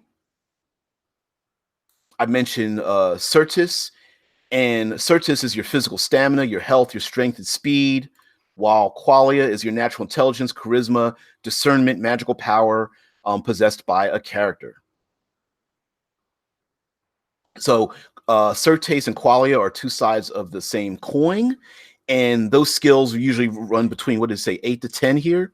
And here we go for Certes. In your pool, you have accuracy, movement, physicality, and perception. So accuracy is and movement are two separate things. So you could be very good with, say, throwing a dagger or shooting a bow or a crossbow, or throwing a spear or shooting a firearm, but that's different than movement, which is like dodging and such. And of course, perception is actually not in your qualia. It's actually listed under your certes. And then under qualia, the other side of the coin, here we go. Sorry. You have sorcery, interaction, intellect, and sortilege. Sorcery is what you spend from your qualia pool to cast your spell. So if you cast a sorcery of 1, it costs 1 point, etc. Interaction is your charisma, basically interacting with people, threatening them, lying, deception, tricking them, diplomacy, that kind of thing. Intellect, of course, what you know, how you know things, discerning things. And sortilege. Sortilege is a natural ability of Vizsla to affect the mystical world by their force of will. Game wise, you spend sortilege that adds bonuses to yourself or other characters to help them succeed. So that is like you can use part of your pool of points to hope one of your player characters succeeds climbing up that sheer cliff. And you're at the bottom, you're like, please make it, please make it. And just by sheer force of will, you give them some of your power, and it's called sortilege. Yeah, I know. I sortilege, vexing, bene, crux, joy, despair, um, scourge, all that kind of stuff. It's a lot of there's a lot of terminology to learn, but it becomes quite easier. And these books are the books are an easy read, so I wouldn't worry about it too much. And then here we go. This is just a book where we page through what all these things mean, including spending your sortilege and that kind of stuff. So yeah, of course, of course, there's tons of artwork and stuff. And using Bene, it tells you how to use them. Normally, you're not allowed to use more than one Bene at a time. So normally, when you want to accomplish something, it's a 1-for-1 point system, and you just spend 1 point. I'm doing something physical. I'm going to spend 1 Bene to help myself get better at it. I'm going to do something mental. I want to figure out I want to read this arcane lore to defeat my enemy. I want to learn something from it, and I don't want to fail, so I want to spend 1 Bene. And player characters will have the ability to, based on your foundation, your forte, your order, that will allow you to break some of those rules, that kind of thing. Of course, we talk about secret lore, skills. This isn't a very heavy skill system, but skills are very effective. There isn't a list of skills at all. Basically, you pick skills together as a group, preferably more general than specific, that allow you to give you bonuses. Skills usually have a rating from 1 through 4. Skills have level. Here we go. Yes, using skills. Skills have levels, but only ever rise to 4.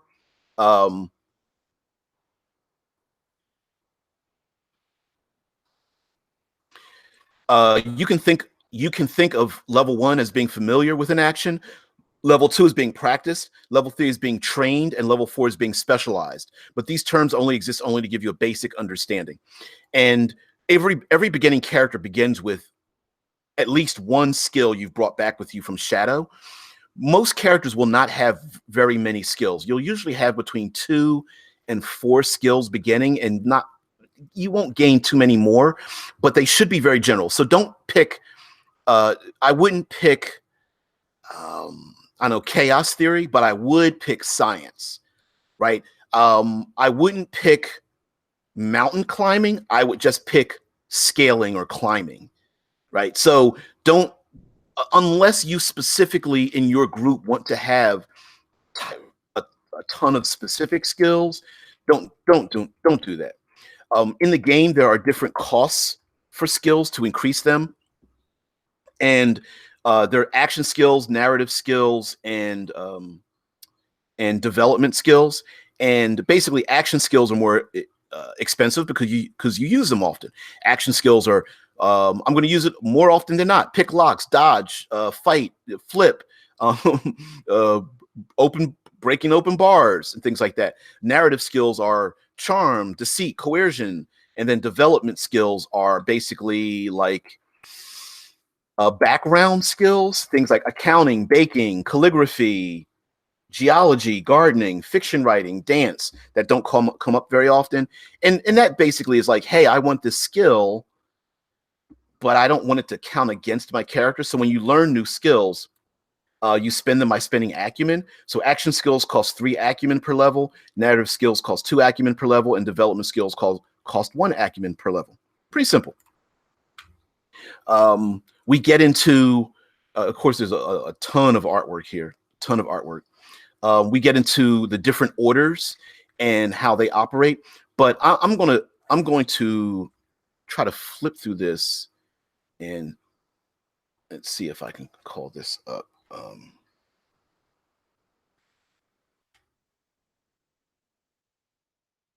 See if this allows me. Here we go.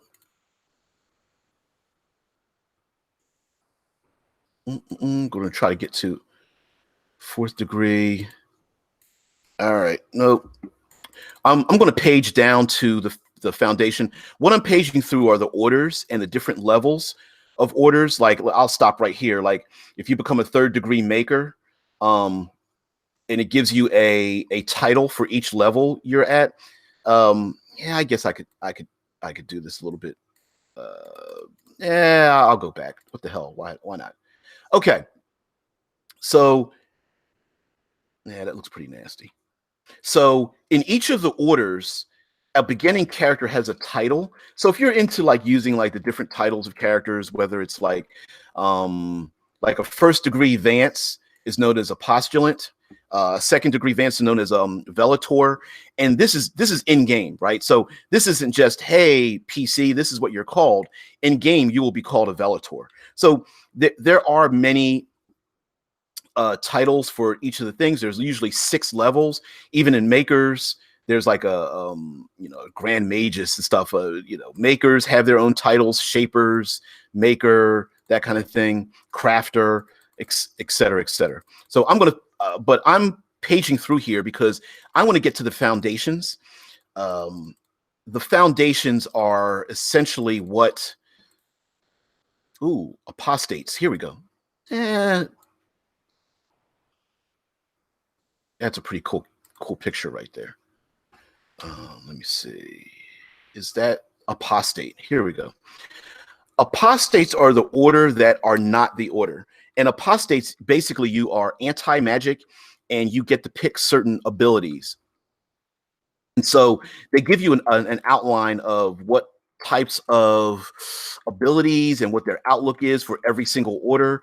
Sometimes you might have restrictions or even responsibilities based on your order, and it gives you beginning apostate abilities.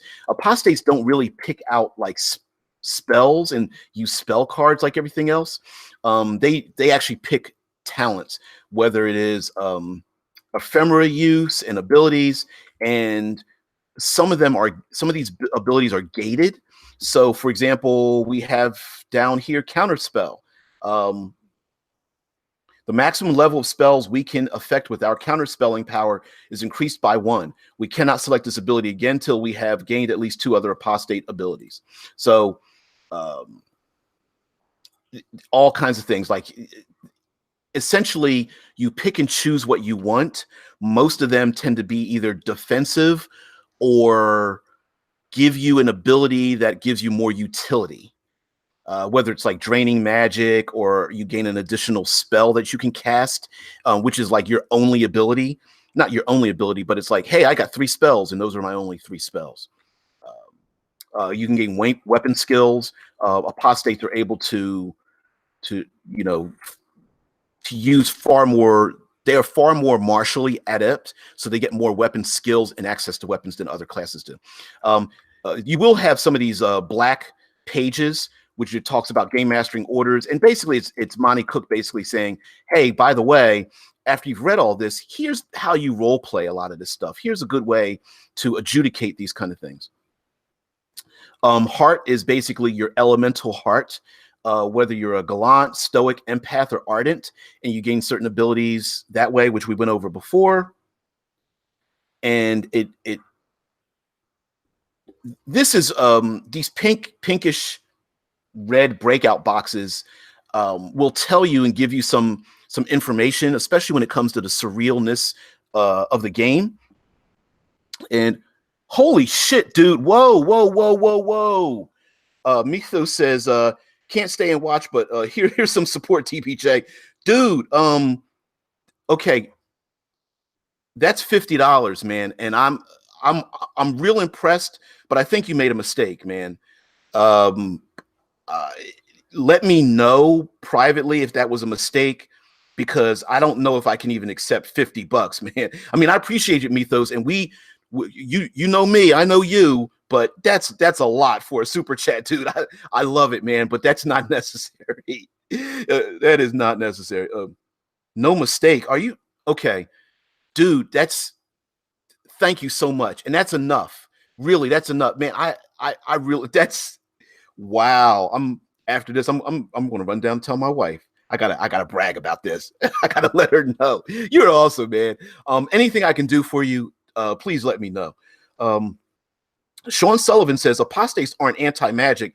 They are anti-order. In fact, they can get a lot of general spells. I apologize. Well, you know what? As a matter of fact, Sean Sullivan, let's fake argue about it. Because I'm not really arguing with you, right? Apostates can represent. You have to go, sadly. It's all right, Mythos, but I really appreciate that. Wow, you popped popped that in there and left. You're awesome, man. I'll see you Monday. So Sean Sullivan, let's fake argue about this. Apostates represent out of game. I believe apostates represent the kind of character class someone wants to play that really doesn't fit into the other orders. Like, I don't want to play a Vancian mage. I don't want to play a maker that makes magic items. I don't want to play a weaver and have to think really hard about constructing spells. And I don't want to play a Goetic that has to rely on summoning these other creatures. I want to play like a warrior class, or I want to play a nemesis of sorts. But of course, apostates represent basically everything else that isn't part of the other orders. So as a player character, you don't have to be anti-magic, right? Like, in terms of, okay, what am I saying? You don't have to define yourself as being like an anti-magic shell, right? Living anti-magic shell. That you could be, but that's not the only thing you can choose. You could also be so-called anti-magic, like I am opposed to the use of magic or other things. Or, as Sean Sullivan is saying, I'm completely wrong, right? You can play an apostate that could just be someone who is a soldier that is a person who works alongside other spellcasters, and you're just experienced at dealing with magic. You can be an investigator, a bodyguard, a mercenary, an explorer, and apostates actually do have access to magic spells. So Sean Sullivan has corrected me as in saying that apostates do have access to general spells. So you could be an apostate that casts a spell that creates light or charms someone or turns invisible or whatever the case may be.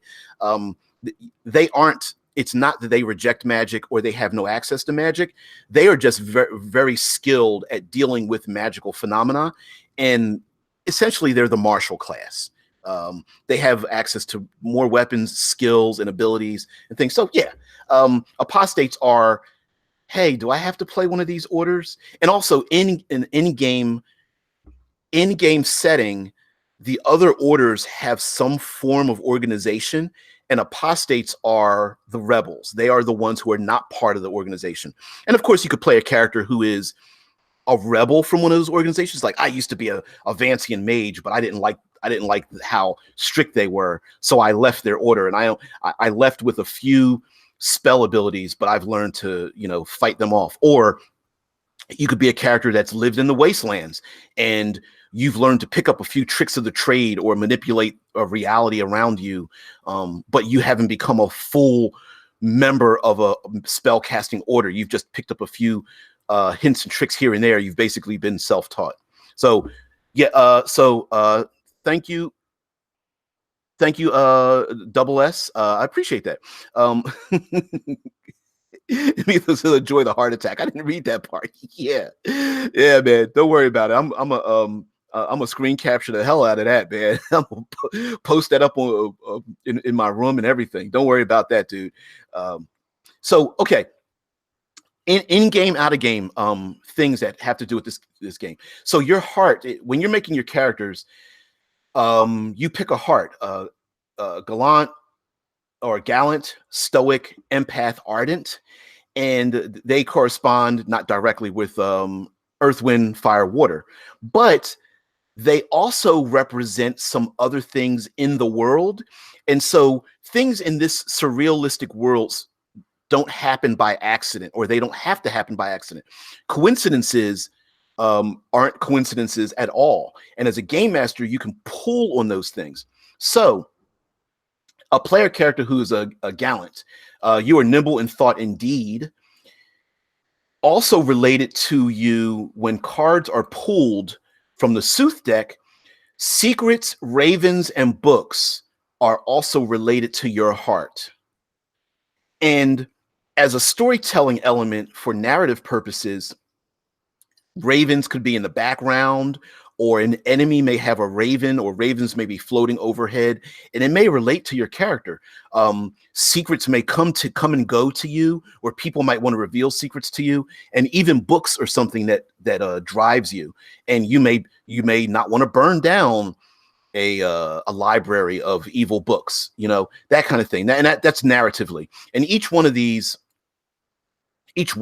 hearts has a certain relationship. So if you're empath, if your heart is empath or empathic, your card family are visions, swans, and blades.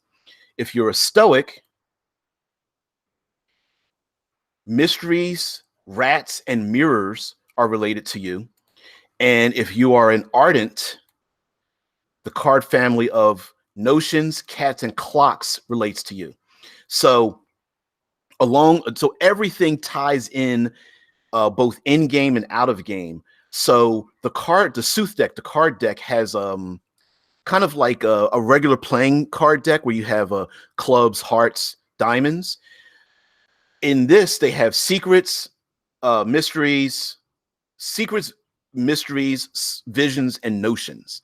And those are different card families. And so as a game master, when I draw a Sooth deck card, and these are basically round cards, when I draw one, it might actually benefit your character or gives me a story element I can pull on your character to make your character shine in that spotlight. For example, you get to a big tower and it's surrounded by ravens. The person who's the gallant might be like, I think I might know a way in because I know a secret passage by following the ravens or something. Or if you're an ardent, where the notions or something, maybe there's a cat that keeps following you around, and that cat in the back alley might lead you to discover something, of a certain nature in the background or whatever. So yeah. Sean Sullivan says, I'm happy to chat, DBJ. Nice to see this being reviewed. Also love your discussions on Eclipse Phase. Yeah, I do that. Eclipse Phase, and it's kind of morphed into Future Fridays, but Eclipse Phase is one of my favorite games and doesn't really get as much love as I would like to see it, but who cares? I love it, and I know there's a lot of people out there who love it too. Thanks for pointing that out to me, because I thought I was like the only one. So yeah, I just want to review this game. I know some people have their own opinions of Monty Cook in this game, and I want to assuage people who don't have the knowledge. I'm not telling you shouldn't hate the game, and I'm not telling you it's not expensive or not. I'm just saying that some people are like, $99 PDF, he can go suck my, you know what I mean? Like, there's a lot of people who think that way. And my feeling is, well, maybe you should learn a little bit more. And even after you learn something, you go, nah, that's not for me. All right, whatever. I mean, I don't own stock in the damn game. And Monty Cook's not my friend. I think I personally fall on the side of positivity as a person with a personality trait. Like, I don't like to waste my time with negative things. So I always try to find something creative in anything I find, even if it's a game I hate. I'm like, oh, I learned something great from that. So thanks, and thanks for pointing out the pick it up on the Eclipse Phase thing. A great game, hard to adjudicate sometimes when people are like, hey, I love this game, and my other players don't understand it. So what I'm paging past here are your beginning stats, some of your beginning stats as you do go through the creation process. So, for example, let's see if we can. I'm going to have to zoom out a little bit here. There we go. As a gallant character, down here you start out with a certise of 9 and a qualia of 8, which means that you're slightly more physical, because you tend to be stealthy, quick, daring, charming, roguish, fearless, and mischievous. And it gives you some example skills that you can have for your character. Whereas if you're a stoic, oh wow, let me do that. As if you're a stoic, Maybe it's just going to do that. Your stoic, your certes starts out at 7, and your qualia starts out at 10. And you do have like generalized points, I guess you could call them. You get 6 points that you can spread amongst other things. So if you're like, you know what, I want to be an ardent, but my certes is 10 and my qualia is 7, but I want to be more mental, so I'm going to put most of my points in my qualia. And you can do that. You can absolutely do that during character creation. Now, this is an image of some of the Sooth deck. I went over that in the first review, and the Sooth deck is essentially like it's a GM tool. Outside the game, it's a GM tool to give you images that you can use by just going, oh, you see this when you go past here.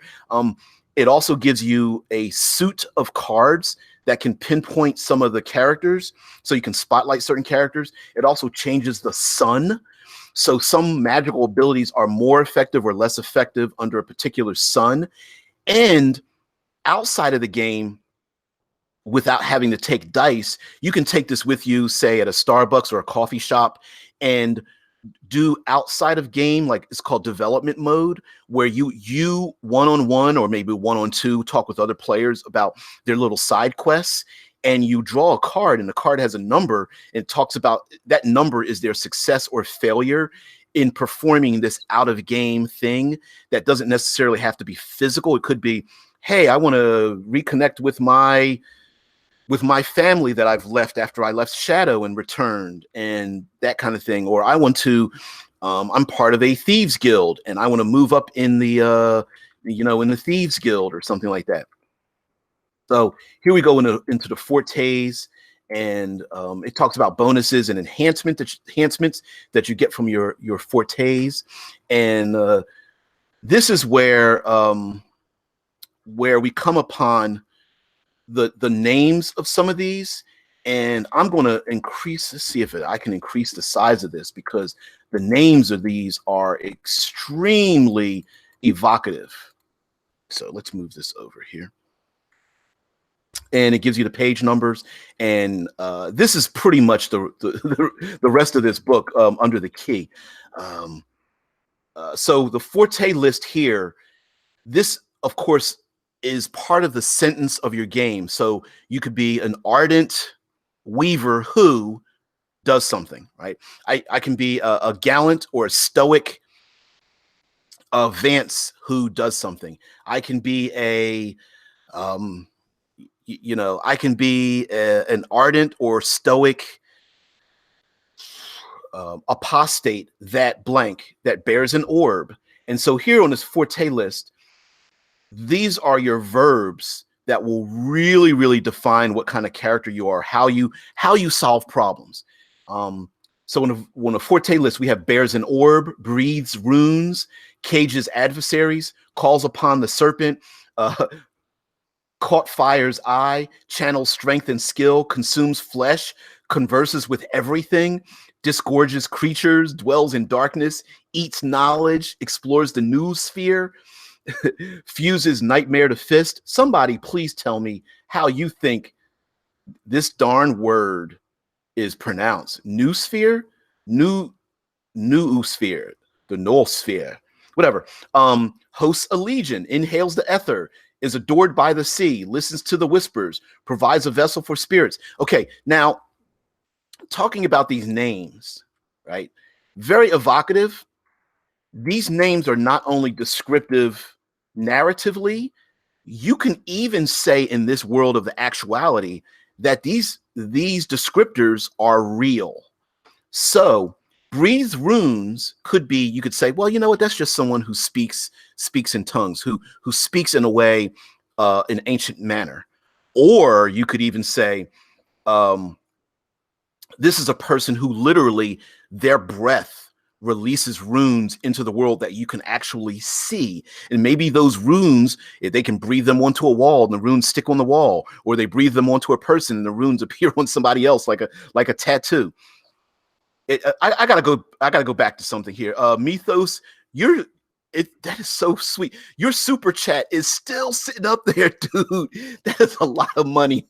And that's there. I really appreciate that, dude. I had to give you another shout out for that. I have Sorry, just distracted myself because of that. So yeah, you gave me a little squirrel. So anyway, a ton of these fortes, revels in beauty, shepherds the mind, sings the earth song, speaks with the moon, splinters into fragments, travels as a spirit, turns tales into reality, understands the words, walks the path of suns, wanders in delirium, warps time and space, weaves stealth with sorcery, and writhes and squirms. So hugely evocative, and each one goes into the abilities that you have, and of course adds to the things on your character, talks about what it means to be to bear an orb, let's say, and each level that you go. So for example, here under bears an orb, right? uh Sorry, under bears and orb, it talks about the orbs that you have, how large the orb might be, what levels they are, etc. Um, for example, here, the orb to start with has 3 charges that I can access. Charges can be used for a variety of things. So some of these fortes may give you an object, or you've created that object or found it. And then here, of course, in background, I must determine how I got my orb. Perhaps I discovered it somewhere. Perhaps I stole it. Perhaps it was a gift from a powerful or influential person. Perhaps I inherited it. So you can also describe the appearance of the orb. For example, although the appearance of the orb bearer can vary greatly, the orb ties them together. The orb most eventually end up embedding the orb in their own flesh, in their head, a shoulder, their chest, or other places. And then there's story arcs, as well as abilities. For example, there's Forte abilities. I have access to the following abilities as long as I start with the first one and then select more following the path indicated by spending crux to do so. So each of these paths gives you certain abilities. For example, feed upon the power, vigor, improve spell, that kind of thing.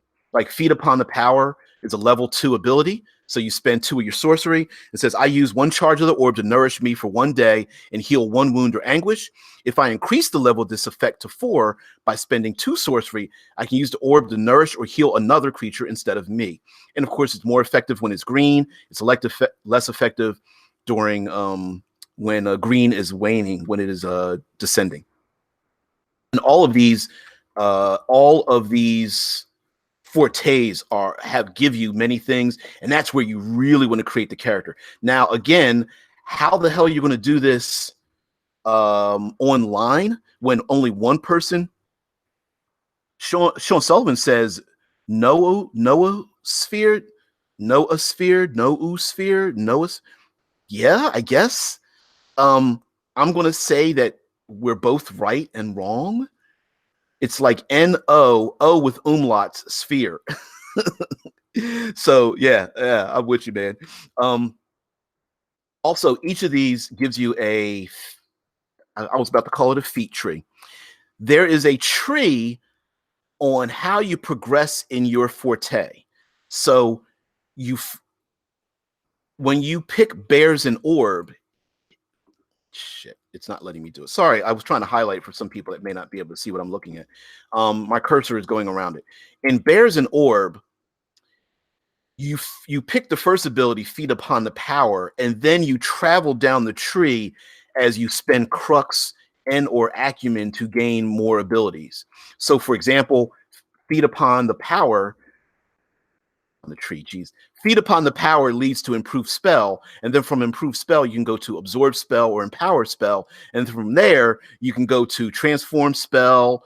Let's say you go to absorb spell, you can go to transform spell or additional charges, and et cetera, et cetera. So let's see how fast I can. I'm gonna have to shrink this down a little bit and show you guys. So each of these fortes has their own. They give you benefits. There's a person for breathing runes, cages adversaries, et cetera, et cetera. And I mean, there's a laundry list of the. I'm going to end up calling it feat tree, which is not. That is, of course, not correct. Sean Sullivan is almost certainly both wrong. Yeah. Yeah, I don't mind being wrong, man. But who's to say you're right or wrong, right? You're at the table, you're like, oh, it's the new sphere. And someone is like, no, it's the no sphere. And they're like, no, it's the new ooh sphere.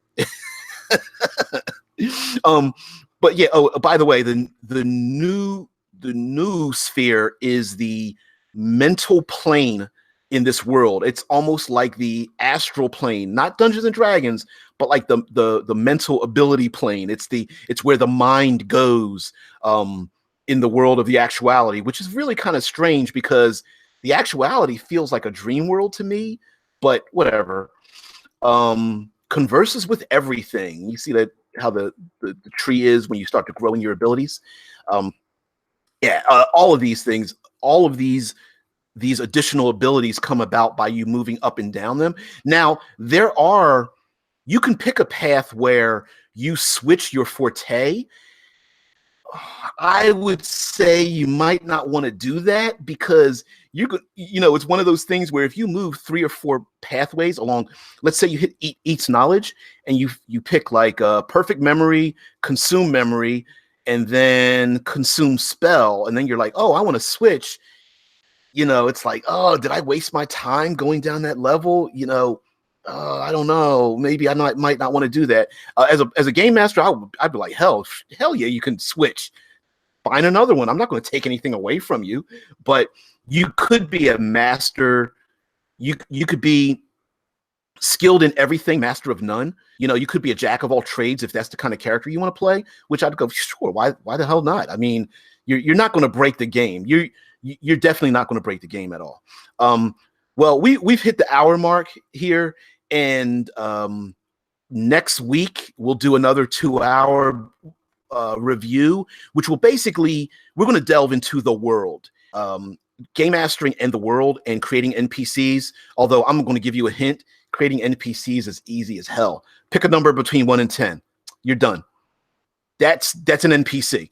That's a creature. That's an NPC. That's a monster. That's a hazard. That's a difficulty. That's learning knowledge. That's breaking down a door. That's a trap. Pick a number between 1 and 10. Now, if you want to get very mystical, pick a number between 1 and 17. You're done. Now, you can even add things to that. Hey, this NPC is level 9, but they're really good with fire. They get +2 when using fire. You know what? This NPC isn't really an NPC. It's an elemental fire. It gets -2 vulnerability to cold. You're done. It's a level 9. It's a level 11 blasting people with fire. It's a level 7 against cold effects. You're done. Hey, there's an NPC in the market. It's a level 3 NPC. They get +1 when trying to convince people to buy their wares. You're done. That's how you make an NPC in this game. It's as easy. Game prep is more or less pick a number, modify that number on the fly just a little bit, and you're done. There is no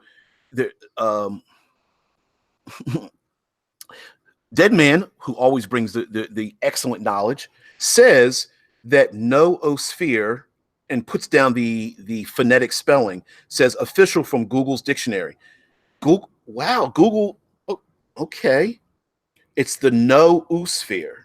So it's NOO with the umlaut over the second O. So it's noosphere. No, and I'm looking at the phonetic spelling, and I'm still like half confused but thank you, Dead Man. Dead Man, always bringing the knowledge. Thank you very much, sir.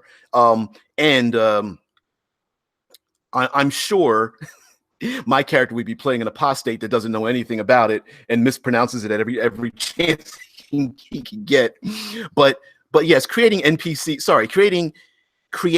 as a game master, creating anything that is an adversary that is not the PCs, any challenge, any obstacle, any NPC, any big bad guy, you give it a number and you're pretty much done. You're 90% done.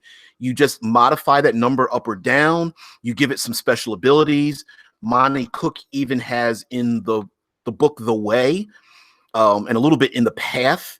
He even says you can give these NPCs powers that break the rules, like completely immune to mental effects, or always dodges the very first attack launched against it, or never surprised, or able to escape harm at a moment's notice, or when walking the path of suns in the silver sun gets +5 on everything. Like, you can just make up stuff, which is basically what you're going to do anyway as a game master. So anyway, guys, we've hit the hour mark. I want to thank, first of all, I got to thank Mythos for dropping in a super chat, a super chat of all super chats. I really appreciate it. Thank you so much. I'm going to go downstairs and brag about it to my wife.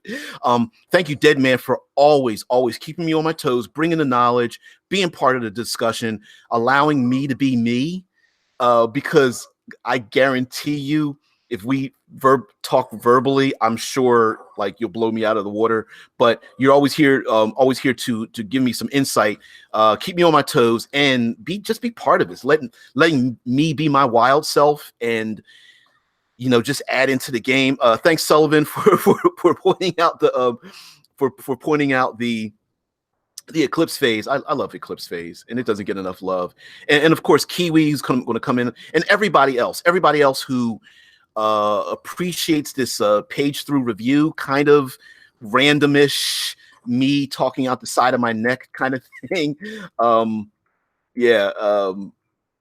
So next week we're going to talk about soul. There we go. I went past the soul. Next week we're going to do the game world, secret soul, and GMing for this game, and I think we'll be done by that time. And then I'll probably try to post up, see if there's some interest in trying to play this game. I don't know. Sharing some of these items, making them digital format, especially the more randomized items, might be a little bit. Hey, Kiwi, you're still here? What the hell? Foolish Kiwi says, "Don't forget to smash that like button." Yeah. If you want to support the channel, support me, support not even me, supporting the people that are part of this extended family. And as we share a slice of digital pizza, just hit the like button, share, subscribe, get notified, join the Discord. Absolutely join the Discord. Hell, even check out Critical Hit Publishing over at Drive Through RPG, of which I am a contributing writer. My crap, if you will, is there we go. Let's stop sharing that. But my stuff is my baby, my little love child, is the Cinematic Environs. So you can check that out. And it's for 5th edition Dungeons and Dragons. We also have Call of Cthulhu Adventures out. So if you're into Call of Cthulhu, we have the Pipeline, which it takes place in the Arctic region in the 1980s.